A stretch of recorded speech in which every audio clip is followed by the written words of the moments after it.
Hi, this is Dr. Kemi Olunlayo. It's 5 p.m. on June 1st, 2021. I'm in my house in Lagos, Nigeria. Many of you know that I went to Abuja last week for about a week, and many of you saw what happened at the airport. When the FAN officials harassed me, cursed me out, and even threatened the airline woman who was taking my boarding pass, delaying me and then literally saying I couldn't travel.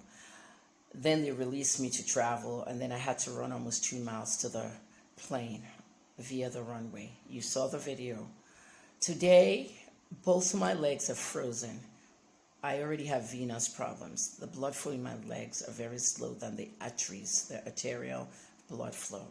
I wear compression stockings, and when I get up just to walk from the room to the bathroom, it feels like I am 500 pounds, like I'm carrying a weight on me. That's how it feels.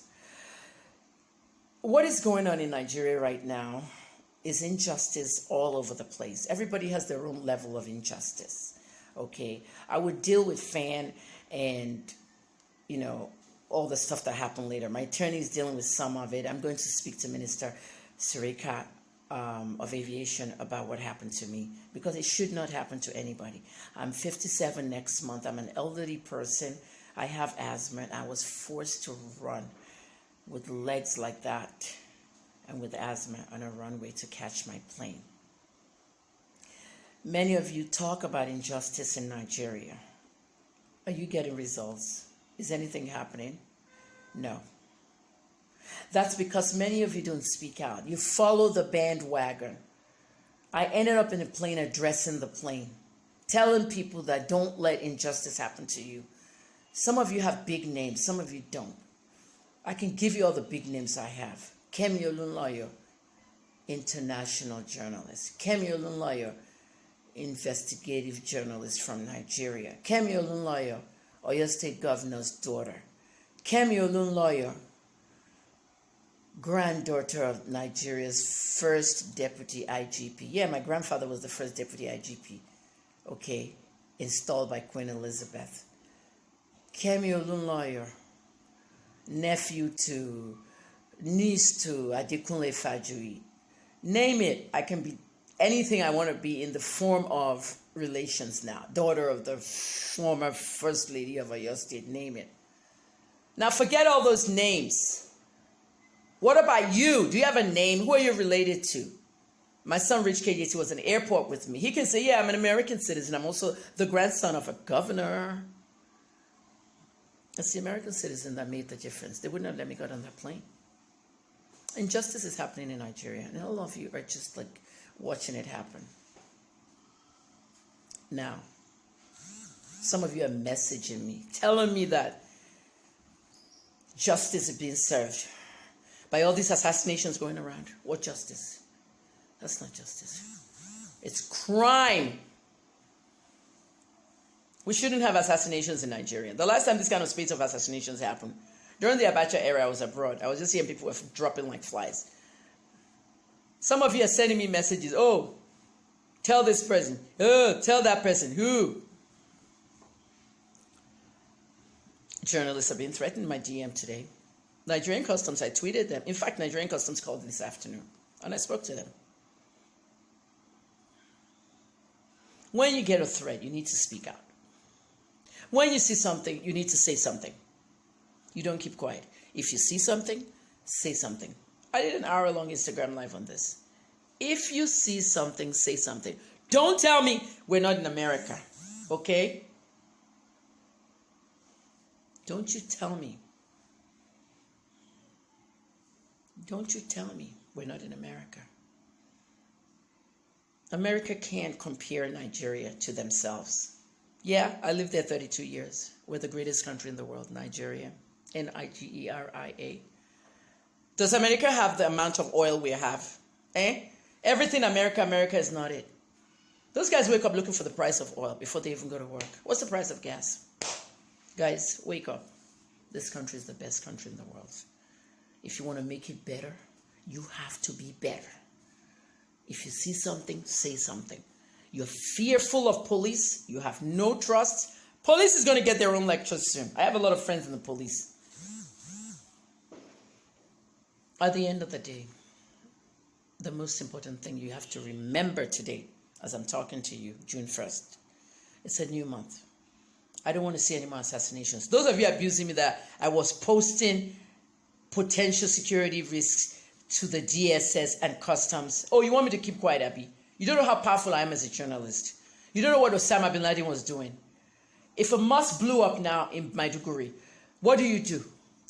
Oh, 20 people died over there. The next day, Shekau does a video, puts it out. What do you say? Not in my backyard. It's not happening to me. It doesn't concern me. Isn't that it? Nimby Syndrome. Nimby Syndrome. I'm going to use all the American terms. I've told you already. If you see something, say something. NIMBY, not in my backyard. It's an acronym. Because nothing is ever in your backyard. Benue, how long have they been killing people? Herders and farmers, cutting people's bodies, everything, pictures, They've been killing people in Benue for a long time. Governor Ortom is dealing with that mess. He's fed up. They almost killed him too. At the end of the day, guys, it was a NIMBY syndrome for all of you in the Southwest until they came to Oyo State. My state, Ibarakba, Okeogun, Igboho. Yeah, Igboho. And that brings me to Sunday Igboho. The one citizen that stood up to them. Wakili has been arrested. But look how many people were killed. At the end of the day, Heritage came here because we had a NIMBY syndrome. Not in my backyard. It can't happen to me. You cannot have anything in your backyard. It can happen to anybody. Imo State. Total siege. And I'm surprised that Governor Uzodimma, who's watching this video now, His Excellency Uzodimma, you need to declare a state of emergency in your state. They've even burnt Uzodimma's country home. They've burnt his Rolls Royce. They've exchanged gunfire with his people. A big government official, a top government official, Ahmed Gulak, was killed in Ore days ago. Mr. Mrere from Immigration Provost, he was killed. An Imo resident, who also is a businessman in Ibadan, Owanuma, you know the guy I'm talking about. They killed him in Okebola in Ibadan. Mr. Obino of Neko, he was assassinated, even though his son tried to say he died of a sickness. There were intruders in his compound. I'm not going to do this video again. I'm just telling you guys, enough is enough. You're part of the problem. You shouldn't be. You should be part of the solution. This is a beautiful country. The whole world is laughing at us now. Hey! Nigeria. Please stop the narratives. The narratives are very annoying. One DM said journalists will be dropping like flies if they don't stop calling IPOB terrorists. Remember I told you about that? I'm not going for that narrative. Prescription or no prescription. My thing is that the federal government can work something out with these people and their agitation. IPOB is getting very stronger. For IPOB to paralyze the eastern part of Nigeria yesterday, southeast, I've never seen a sit-at-home like this one this week. Not a soul. Not a bank. Not a school. Nothing. A very bad sign that Nigeria could separate, but I hope it doesn't, because I don't want Nigeria to separate. I mean, praise Sunday Igboho, but that doesn't mean I'm praising Yoruba Nation. I like Nigeria as one. I prefer one Nigeria. And at the end of the day, guys, my feelings is that I've lived in America 32 years and never applied for citizenship. All my siblings have that citizenship. I'm a Nigerian. I love being Nigerian. But if you separate this country, I'm going to join my kids and I'm going to trade that green card for citizenship. 6 months a year in America, 6 months here, it'll be permanent. People, you don't know anything about me. You think you know. You don't even know anything I know.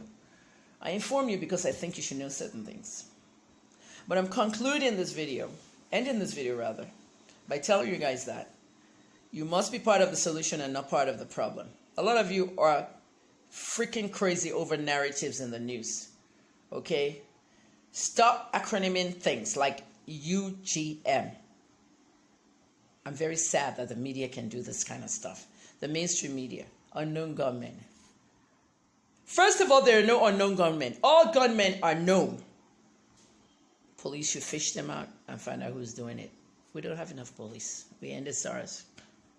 I tried to reform SARS. You abused me, you killed me up, and I gave up. Because, of course, the SARS officers that were doing the bad things outweighed the good ones. I know other officers in the bank robberies, the ones that go out there risking their lives in the bank robberies. And, of course, my home robbery in Ibadan. When that stuff happened to me in Ibadan, you guys, some of you were even laughing.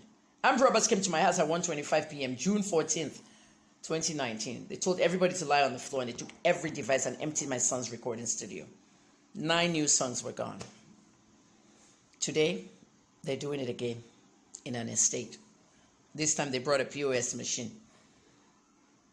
They're emptying bank accounts. You see what happens when you end SARS? Okay. I've said my own.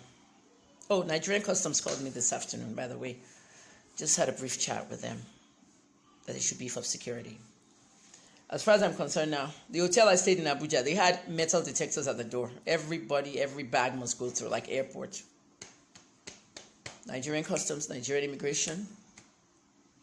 Every Nigerian parastatal needs to beef up security.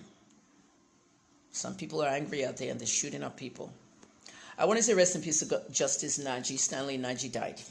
We saw the video of somebody being shot ruthlessly on the road. We didn't know who he was until the next day. Every dead person has a name.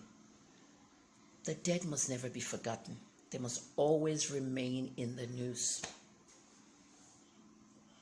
And that's what we forget in Nigeria. And I'm urging President Buhari, Tolu Ogunlesi, make sure President Buhari sees this video. Tolu is the handler for the president's handles. Every single person that has died in Nigeria in the struggle,